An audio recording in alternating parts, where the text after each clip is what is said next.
Welcome to Forest Talks. We're here, far from concrete, far from notifications, in a silence that, if you listen long enough, starts to speak.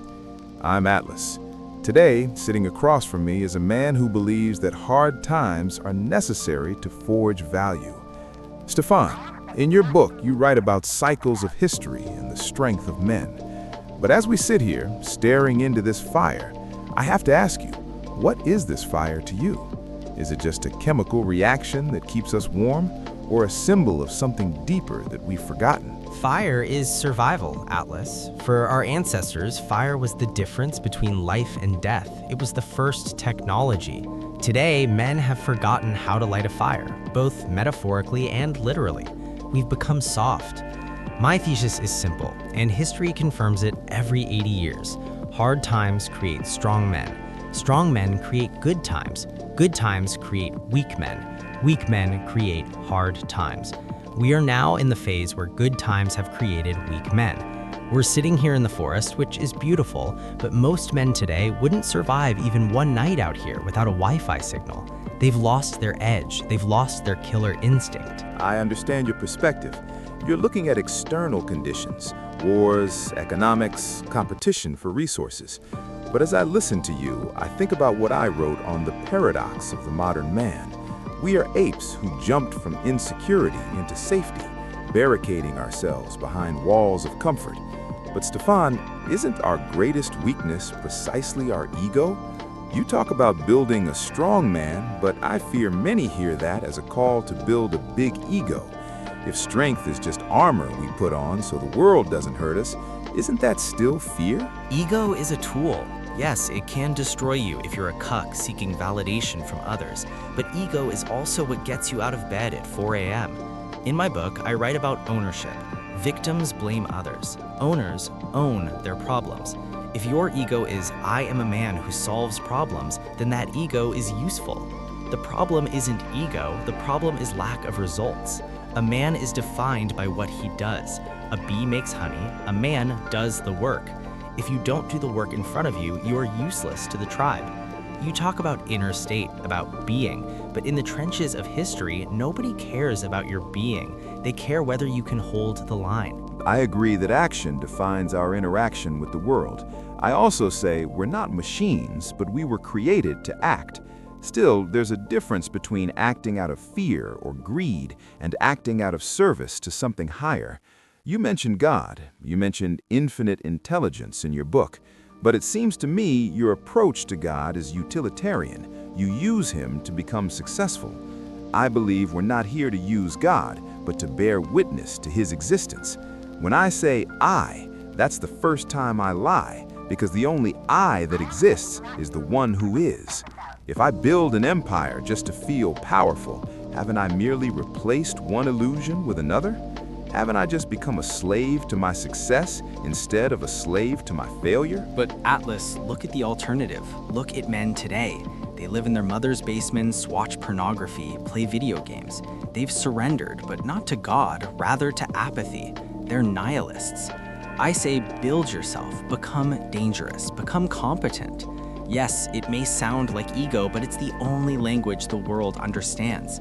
In the Bible, which I see as a technology of civilization, it says we must rule the world. How will you rule if you're weak? Weakness is a sin because it makes you dependent. If you're dependent, you're not free. And if you're not free, you can't serve either God or your family properly. You must first be a strong man to be a good man. That's where you touch the core. Weakness that comes from laziness truly is, as I'd put it, a corruption of fitra, our pure nature. But there's another kind of strength, the strength of someone who could have everything, yet needs nothing. You talk about accumulating capital, social, intellectual, financial. I'm talking about how, at the end of the day, when the lights go out and you're alone with yourself in the dark, all that capital can't fill the hole in your chest.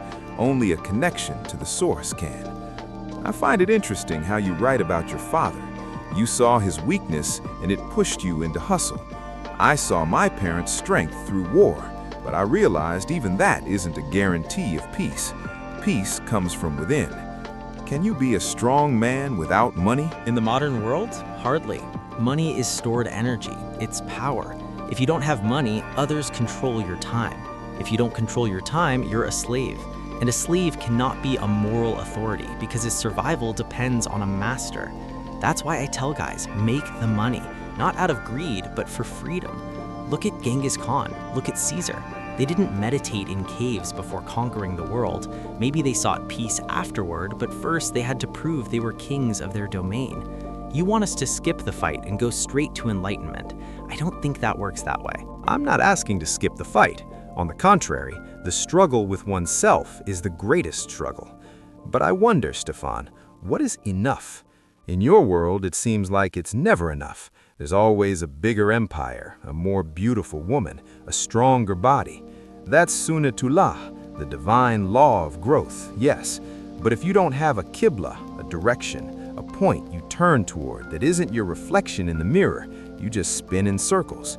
You say women want mastery over their men, that they want to be led. I agree polarity exists, but if a man is driven only by his ambition, in the end he'll trample both that woman and that family. Who leads that man? He's led by his purpose. If a man puts a woman first, he loses both her and himself. A woman wants to be number two. Number one must be your mission, your work, your mark on the universe. If your mission is God, fine, but it must be manifested through action in the real world. You can't just sit and believe, you have to build. Women despise weakness. They're biologically programmed to seek the man who can survive the winter. You talk about love, I talk about survival. Love flourishes only when survival is secured. I like that distinction, but I think they're more connected than you realize.